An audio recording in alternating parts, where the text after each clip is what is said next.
Hello friends, स्वागत है आपका अपने यूट्यूब चैनल प्रज्ञा एजुकेशन सोसाइटी में। फ्रेंड्स, आज हम लोग क्लास 12 के हिंदी के गद्य खंड के 4 चैप्टर का ऑब्जेक्टिव पढ़ेंगे। इस चैप्टर के नाम है अर्धनारीश्वर। अर्धनारीश्वर इसके जो लेखक है रामधारी सिंह दिनकर। फ्रेंड्स, इसमें जो अर्धनारीश्वर आपको नाम से मालूम पड़ता होगा कि अर्धनारीश्वर यानी आधा पुरुष और आधा नारी का अंग। आप शंकर जी का तस्वीर देखे होंगे, उसमें रहता है आधा शंकर भगवान का और आधा पार्वती जी का अर्धनारीश्वर। तो फ्रेंड्स, इसमें शंकर और पार्वती के कल्पित रूप को बताया गया है। तो फ्रेंड्स, इससे संबंधित जितने भी आपका महत्वपूर्ण ऑब्जेक्टिव क्वेश्चन है उन सभी को आज मैं इस वीडियो में बताऊंगी।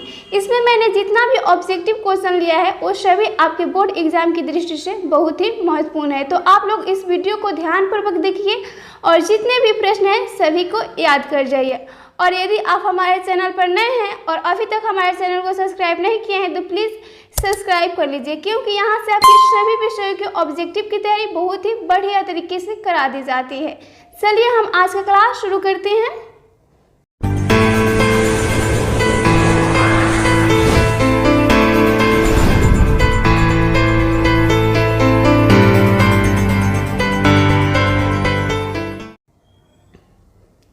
देखिए, पहला हमारा ऑब्जेक्टिव प्रश्न है, अर्धनारीश्वर पाठ के लेखक कौन है? अर्धनारीश्वर पाठ के लेखक कौन है? तो इसका आंसर हो जाएगा आपका option number B, Ramdhari Singh Dinkar. Ramdhari Singh Dinkar ji है अर्धनारीश्वर पाठ के लेखक। ऑप्शन नंबर बी राइट होगा। ऑप्शन नंबर बी आपका राइट हो जाएगा। फिर नेक्स्ट प्रश्न है, रामधारी सिंह दिनकर की रचना कौन सी है? रामधारी सिंह दिनकर की रचना कौन सी है? आपके ऑप्शन के अकॉर्डिंग जो ऑप्शन दिया है, तो देखिए ऑप्शन क्या दिया है। उसने कहा था, तो उसने कहा था ये तो रामधारी सिंह दिनकर जी की नहीं है। जूठन ये भी नहीं है, ये तो ओम प्रकाश वाल्मीकि जी की है। तिरिक्त ये भी नहीं है, ये तो उदय प्रकाश की है। अर्धनारीश्वर जो कि रामधारी सिंह दिनकर जी की है। ऑप्शन नंबर डी राइट हो जाएगा आपका। ऑप्शन नंबर डी करेक्ट होगा। उसने कहा था ये चंद्र शर्मा गुलेरी की है, जूठन ओम प्रकाश वाल्मीकि की और तिरिक्त उदय प्रकाश की। सभी लेखक का नाम रखिएगा, किन जितने भी राइटर हैं उन सभी का, क्योंकि आपके एग्जाम में पूछता है ये सब। फिर नेक्स्ट प्रश्न है, दिनकर जी का जन्म बिहार के किस जिले में हुआ था? यानी रामधारी सिंह दिनकर जी का जन्म बिहार के किस जिले में हुआ था? तो ऑप्शन है समस्तीपुर, बेगूसराय, पटना, भोजपुर। तो इसका आंसर हो जाएगा option number B. Dinkar ji का जन्म बिहार के बेगूसराय जिले में हुआ था। ऑप्शन नंबर बी राइट होगा, बेगूसराय। फिर नेक्स्ट प्रश्न है, अर्धनारीश्वर में किस गुण का समन्वय है? अर्धनारीश्वर में किस गुण का समन्वय है? तो इसका आंसर हो जाएगा ऑप्शन नंबर सी, नारी और पुरुष दोनों का। अर्धनारीश्वर यानी नारी और पुरुष दोनों का तो गुण समन्वय है इसमें। ऑप्शन नंबर सी राइट हो जाएगा, नारी और पुरुष दोनों के। फिर नेक्स्ट प्रश्न है, दिनकर जी की पहली काव्य पुस्तक कौन सी है? यानी रामधारी सिंह दिनकर जी ने जब कविता लिखना या कहानी लिखना शुरू किया तो सबसे पहले उन्होंने कौन सा काव्य पुस्तक लिखा? तो इसका आंसर हो जाएगा ऑप्शन नंबर डी यानी प्रणभंग। उन्होंने सबसे पहले प्रणभंग काव्य पुस्तक लिखा। ऑप्शन नंबर डी राइट होगा, प्रणभंग। फिर नेक्स्ट प्रश्न है, दिनकर जी की पहली कविता किस पत्रिका में प्रकाशित हुई? दिनकर जी की पहली जो कविता है प्रणभंग, तो वह किस पत्रिका में प्रकाशित हुई? उन्होंने तो कविता लिख दिया, वह प्रणभंग काव्य पुस्तक लिख दिया, लेकिन वह प्रकाशित उसका प्रोडक्ट किस पत्रिका से हुआ?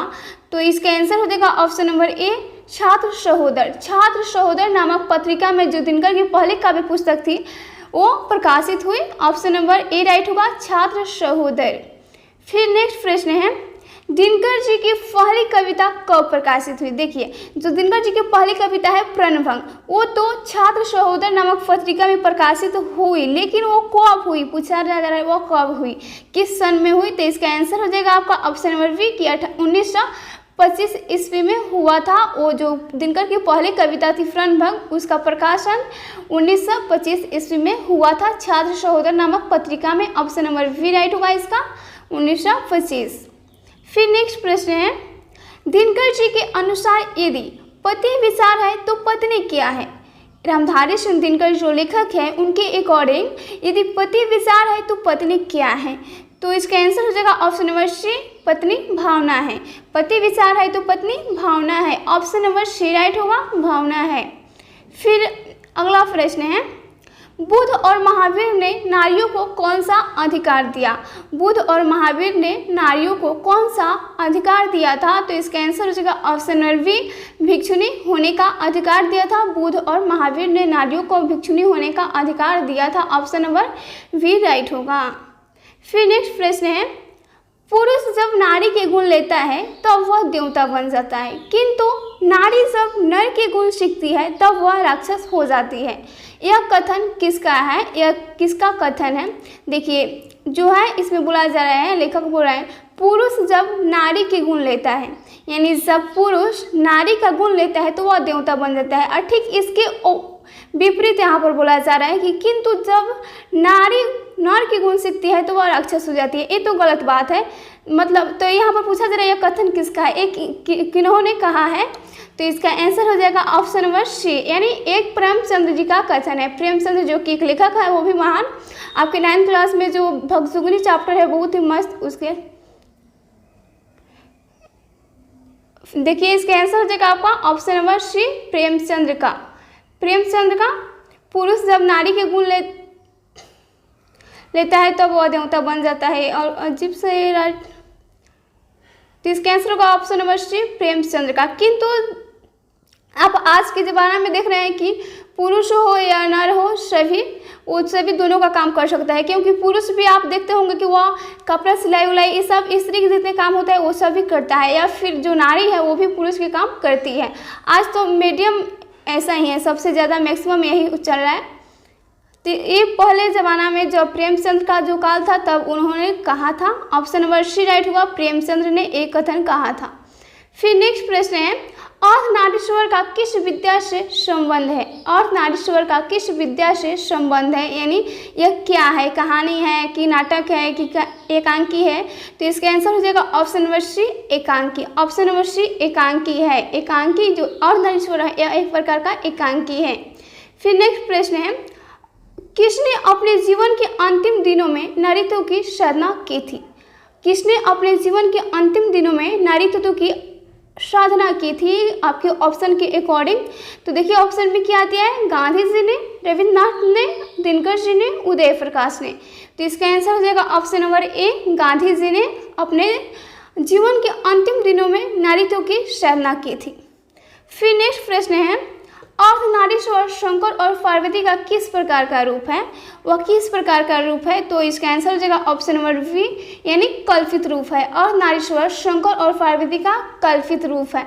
हमारे संसार में जितना भी कुछ है वो सभी कल्पना ही है, एक प्रकार का इमेजिन है, कोई वास्तविक रियल नहीं है, सिर्फ हम उसे मान लेते हैं। फिर नेक्स्ट प्रश्न है, प्रेमचंद्र के अनुसार नारी जब पुरुष के गुण सीखती है तब वह क्या हो जाती है? ऊपर के प्रश्न में था कि आपका कि जब प्रेमचंद्र के अनुसार जब पुरुष जो होता है वह नारी का गुण सीखता है तो वह देवता हो जाता है, किंतु उसके ठीक ऑपोजिट जब नारी नर का गुण सीखती है तो वह राक्षसी हो जाती है। तो यहाँ पर क्या आंसर हो जाएगा? ऑप्शन नंबर डी, यानी राक्षसी। ऑप्शन नंबर डी होगा, राक्षसी हो जाती है। फिर नेक्स्ट प्रश्न है, निम्नलिखित में कौन सी रचना दिनकर जी की नहीं है? एक आपके ऑप्शन के अकॉर्डिंग कौन सी ऐसी रचना है जो कि दिनकर जी की नहीं है? तो देखिए यहाँ पर उर्वशी, ये तो उर्वशी दिनकर जी की है, उर्वशी दिनकर जी की रचना है। और रश्मि रथी, जूठन, कुरुक्षेत्र ये सभी दिनकर जी की रचना। निम्नलिखित में कौन सी रचना दिनकर जी की नहीं है? यहाँ पर पूछा नहीं है, लेकिन उर्वशी तो दिनकर जी की है, रश्मि रथी ये भी दिनकर जी की है, कुरुक्षेत्र जो कि युद्ध और शांति पर लिखे थे ये भी दिनकर जी की है, जो कि यह जूठन ये आपके चैप्टर में है। तो जूठन के लेखक तो कौन है? उदय ओम प्रकाश वाल्मीकि जी है जूठन के लेखक, तो ये नहीं है, आपके दिनकर जी की कविता नहीं है। ऑप्शन नंबर सी राइट हो जाएगा, जूठन। फिर नेक्स्ट प्रश्न है, निम्नलिखित में कौन सी रचना दिनकर जी की है? यहाँ पर है पूछ रहे हैं, तो इसका आंसर हो जाएगा ऑप्शन नंबर बी, यानी परशुराम की प्रतीक्षा, यह दिनकर जी की रचना है। Option number B. फिर नेक्स्ट प्रश्न है, दिनकर को किस कृति पर भारतीय ज्ञानपीठ पुरस्कार प्राप्त हुआ था? दिनकर जी को कौन सी ऐसी कृति लिखे थे जिसे भारत सरकार ने भारतीय ज्ञानपीठ पुरस्कार से सम्मानित किया था दिनकर जी को? तो इसका आंसर हो जाएगा ऑप्शन नंबर वी यानी उर्वशी। उर्वशी यह आपका VVI क्वेश्चन है, बहुत बार एग्जाम में पूछता है उर्वशी। फिर नेक्स्ट प्रश्न है, युद्ध और शांति की समस्या पर लिखी गई काव्य कृति है। युद्ध और समस्या की पर लिखी गई काव्य कृति कौन सी है? रामधारी सिंह दिनकर ने युद्ध और शांति की समस्या पर कौन ऐसी काव्य कृति लिखा था? तो इसका आंसर हो जाएगा option number V Kurukshetra. Kurukshetra option number we right होगा, कुरुक्षेत्र लिखा था। फिर अगला प्रश्न है, अर्धनारीश्वर कल्पित रूप है। अर्धनारीश्वर किसका कल्पित रूप है? तो इसका आंसर हो जाएगा ऑप्शन नंबर ए शिव और पार्वती का कल्पित रूप है Ardhanarishwar, option number A right होगा। फिर नेक्स्ट प्रश्न है, गांधारी थी, गांधारी कौन थी? तो इसका आंसर हो जाएगा ऑप्शन नंबर ए दुर्योधन की माँ। गांधारी दुर्योधन की माँ थी, ऑप्शन नंबर ए राइट होगा। फिर नेक्स्ट प्रश्न है, प्रेमचंद्र थे, प्रेमचंद्र क्या था? एक प्रकार का तो एक प्रकार के महान कथाकार थे प्रेमचंद्र। तो इसका आंसर हो जाएगा ऑप्शन नंबर वी कथाकार थे Premchandra, option number we right होगा। फिर नेक्स्ट प्रश्न है, दिनकर का जन्म कब हुआ था? रामधारी सिंह दिनकर जी का जन्म कब हुआ था? तो इसका आंसर होगा ऑप्शन नंबर ए 23 सितंबर 1908 को हुआ था बेगूसराय जिले में, हमारे बिहार के, ऑप्शन नंबर ए राइट होगा 23 सितंबर 1908। फिर नेक्स्ट प्रश्न है, दिनकर किस युग के कवि हैं? दिनकर जी किस युग के कवि है? तो इसका आंसर होगा ऑप्शन नंबर सी छाया वदोत्तर युग के कवि है। छाया वदोत्तर युग के कवि है दिनकर जी। फिर नेक्स्ट प्रश्न है, संस्कृति के 4 अध्याय किसकी कृति है? संस्कृति के 4 अध्याय यह किसकी रचना है, किसकी कृति है? तो इसका आंसर हो जाएगा option number D Ramdhari Singh Dinkar की। यह रामधारी सिंह दिनकर की कृति है, ऑप्शन नंबर डी राइट होगा। फिर नेक्स्ट प्रश्न है और लास्ट प्रश्न है आपका, कौन सी कृति रामधारी सिंह दिनकर की लिखी हुई है? जो आपका ऑप्शन दिया है उसके अकॉर्डिंग कौन सी ऐसी कृति है जो रामधारी सिंह दिनकर की लिखी हुई है? तो ऑप्शन है शुद्ध कविता की खोज, पुनर्वाह, स्मृति की रेखाएं, कविता की नई प्रतिमा। तो इसमें हो जाएगा आपका आंसर ऑप्शन नंबर ए शुद्ध कविता की खोज, जो कि रामधारी सिंह दिनकर के द्वारा लिखी हुई एक प्रकार की कृति है, ऑप्शन नंबर ए राइट होगा शुद्ध कविता की खोज।